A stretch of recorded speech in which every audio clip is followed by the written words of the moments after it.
بسم الله الرحمن الرحيم. مشاهدينا السلام عليكم ورحمة الله وبركاته، وأهلا بكم في هذه الحلقة. وألمانيا تعلن حاجتها إلى 6 ملايين مهاجر، وأنها سوف تمنحهم الجنسية الألمانية خلال 5 سنوات من إقامتهم إذا أجادوا اللغة الألمانية، وأنها بحاجة ماسة إلى المهندسين والأطباء، وأن ألمانيا سوف تغير قوانينها لتسهيل عملية اعتماد معادلة الشهادات الدراسية. المجتمع الألماني يشيخ، أصبح في ألمانيا نحو 20 مليون شخص متقاعد فوق سن المعاش يحتاجون من ينفق عليهم، فألمانيا تحتاج إلى مهاجرين كثر، وإلا عدد سكان ألمانيا ممكن ينزل إلى 70 مليون بدلا من 84 مليون الآن، وهذا سيؤدي إلى كارثة في الاقتصاد الألماني. فرئيس الوزراء الألماني أعلن نحتاج إلى 6 ملايين مهاجر مع منحهم الجنسية الألمانية. تعالوا نبدأ ونرى وتأثير ذلك على المستقبل السياسي لألمانيا. أولا هنا من قناة الجزيرة تحت عنوان أهلا بالمهاجرين. ألمانيا تريد زيادة سكانها إلى 90 مليون. ألمانيا الآن كام؟ 84 مليون فقط، فألمانيا تحتاج إلى 6 ملايين. هنا في صحيفة بيلد الألمانية تحت عنوان شولتز اللي هو رئيس وزراء ألمانيا يتوقع أنه يصل عدد سكان ألمانيا إلى 90 مليون شخص.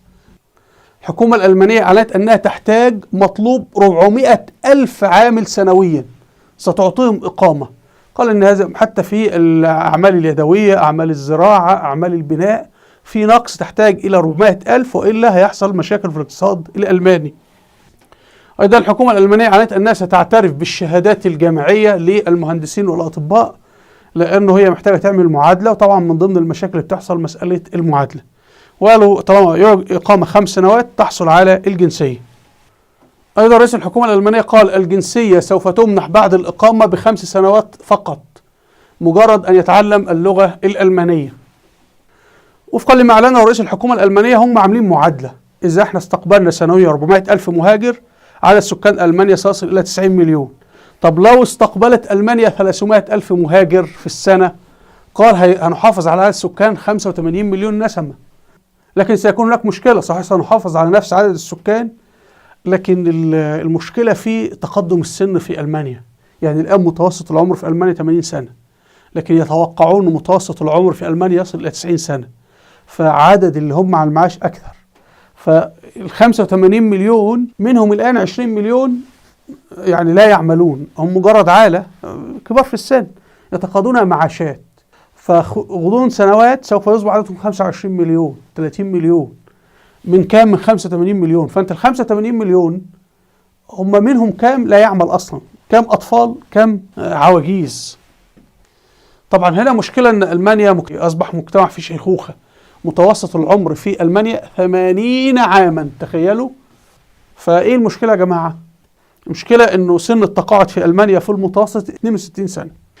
طبعا في ناس بتتقاعد عند 65 سنة، وفي ناس بتتقاعد وعندها 50 سنة. يعني ما هو احنا كلنا مثلا في سن ال30 أصحاء، لما نوصل ل40 في ناس بتصاب بأمراض فبتتقاعد، نوصل ل50 ناس أكثر تصاب. يعني ليس 100% من العمال بيبدأوا من سن 25 سنة إلى سن 60، في ناس بتتقاعد في المنتصف. فمتوسط سن التقاعد في ألمانيا 62 سنة. طيب الشخص المتقاعد محتاج من ينفق عليه، يعني كي يحصل معاش. ما احنا لما بندفع التأمينات للحكومة ماذا يحدث؟ الحكومة بتنفقها يعني. طب لما نتقاعد، لما انت ابوك يعجز محتاج تقعد معاه في البيت، امك تعجز محتاج تجلس معاه في البيت. فبالتالي لو الاب عجز والام عجزوا محتاجين واحد يخدمهم في البيت. طب اذا انجبوا طفل واحد محتاج هو يخدمهم هما الاثنين. طب اذا لم ينجبها اصلا مين هيخدمهم؟ محتاجين بقى يأتون بمهاجر من الخارج يقوم بخدمتهم، ولما يموتان ليس لهم من يورثهم، فتجد بيوت بدون وريث إلى آخره. فالمجتمع الألماني في ظل عدم الزواج، ظل عدم الإنجاب، أنه الإنجاب أقل، فأصبح العنصر الأبيض بيقل سكانيا في ألمانيا. طيب احنا عندنا 20 مليون عاطل عن العمل، ناس عايشة كبار في السن، فأنت تحتاج ال 20 مليون دول محتاجين 40 مليون يشتغلوا كي ينفقوا عليهم. وخاصة 20 مليون دول ليسوا عاطلين عن العمل فقط، لا ده مرضى، اللي عنده سكر واللي عنده سرطان واللي عنده ضغط، يعني أمراض الشيخوخة يعني إلى آخره. يعني لو أطفال كانت تبقى المسألة أهون بعض الشيء. طيب عدد المتقاعدين حالا في ألمانيا دي سبب المشكلة 20 مليون متقاعد، تخيلوا، فرقم ضخم جدا، محتاجين انفاق ومحتاجين رعاية. هنا حضراتكم يورينا الكارثة الحاصلة في ألمانيا. ده هرم السكان في ألمانيا في عام 2021. لكن هنرجع لهذا الهرم. تعالوا نروح لهرم السكان في اليابان. انظروا، سن 75 سنة في اليابان أكثر شريحة سكانية من النساء والرجال. تلاحظون هرم اليابان إيه؟ مقلوب. يعني هذا هرم سينهار. يعني كل ما فيه ناس، مين اللي بينفق؟ يعني الناس اللي عنده 90 سنة واللي عنده 80 واللي عنده كذا واللي عنده 75 واللي عنده 70، مين اللي بيصرف عليهم؟ اللي بيصرف عليهم الفئة، هذه الفئة دي الفئة اللي بتشتغل وبتعمل. ففيه ضغط هائل، في ثقل من المجتمع الياباني اللي هم في حالة شيخوخة على الناس اللي تحت. الأطفال كما تشاهدون، يعني أنت بعد 20 سنة هيكون عامل إزاي المجتمع الياباني؟ فاليابان مجتمع في حالة انهيار كما تشاهدون. هذا شكل الفطر في المجتمع، ده خطر جدا. ألمانيا داخلة على هذا. يعني لما نلاحظ هنا هنلاقي إنه الأكبر سن في ألمانيا من سن 55 ل 60، اللي هو هذا. ده أكبر حاجة. كام؟ بنتكلم تقريبا في 7 مليون ألماني تقريبا في هذا السن. فأنت عندك ناس بتموت في الأعلى ولا يوجد لهم تعويض سكاني من الأسفل، إن المواليد أقل من في الشيخوخة. فالنتيجة إن أنت محتاج سكان. هتعمل إيه تجيبهم من السكان؟ تستوردهم، يا إما تنجب يا إما تستورد. هنا حضراتكم إحصائيات. من كل 100 عامل ألماني في 37 شخص متقاعد.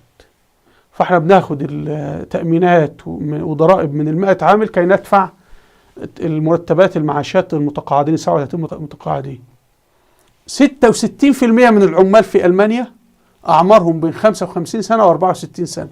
تخيلوا، 66% من العمالة في ألمانيا أعمارهم ما بين 55 ل 65. مصيبة يعني، ودول كلهم هيخرجوا معاشات، فكارثة. فأنت محتاج عمال، تجيب منين وأنت ليس عندك أطفال؟ لأنهم لا ينجبون أطفال. المتوقع أن مقابل كل 100 شخص يعملون سيكون هناك 58 متقاعد. تبقى خراب بيوت. يعني كل شخصين يعملان هيدفعوا مرتب شهري للشخص المتقاعد. 12.5% من الناتج المحلي سيكون على المعاشات. هذا يكشف لنا ماذا سيحدث في ألمانيا. ألمانيا في النهاية تكون مجتمع مخلط، مثل مجتمع المكسيك، مثل مجتمع الإكوادور، فنزويلا، وهذه الدول الأمريكا اللاتينية. وهيتلاشى فكرة الحلم الألماني، لأنه فكرة الأمة الألمانية أن احنا الإمبراطورية الألمانية خلاص هتنتهي. احنا أصبحنا مجتمع أصلا ما فيش تاريخ مشترك. ألمانيا جلبت من أوكرانيا 1,000,000 مهاجر أوكراني وسوف تعطيهم الجنسية، وهو لا أرثوذكس ولا لهم في حلم هتلر ولا حلم الإمبراطورية الألمانية ولا الشعب الآري. وجلبت 1,000,000 سوري في الحرب بتاع سوريا، وتجلبها هنود وصينيين وفيتناميين إلى آخره وأفارقة إلى آخره. هتبقى خليط يعني. فهيكون البيض هيوصلوا إلى 50% 40%. فهتبقى عندك أمة مخلطة. هذه الأمة المخلطة ليس لها تاريخ مشترك ولا دين مشترك. فحلم إقامة إمبراطورية رومانية مقدسة مرة أخرى كما مركز ألمانيا سوف يتلاشى. أرجو مشاهدينا أن تكون الصورة قد وضحت. هنا كتاب تاريخ أوروبا في العصور الوسطى. أرجو الاستماع إلى هذا الكتاب، هيفهمك العقلية الألمانية العسكرية ولماذا أمريكا تخشى من أنه يصحو المارد الألماني مرة أخرى. وأنا أعتقد أنه لن يصحو يعني، لأنه خلاص ألمانيا أخذت دورتها من الحياة يعني. وسبحان الله هذه يعني قاعدة إلهية يعني. وتلك الأيام نداولها بين الناس. صدق الله العظيم. أرجو الاستماع إلى هذا الكتاب. هنا في فيديوهات على اليوتيوب أرجو مشاهدتها. أسفل الفيديو رابط صفحاتي على الفيسبوك وتويتر، ورابط قناتي على التليجرام أرجو الاشتراك فيها. هنا قناة فيديوهات الوثائقية والتاريخية أرجو أن تشاهدوها لأهميتها في مجال التاريخ. أرجو منكم الاشتراك في القناة بالضغط على هذا الزر. وإلى اللقاء، والسلام عليكم ورحمة الله وبركاته.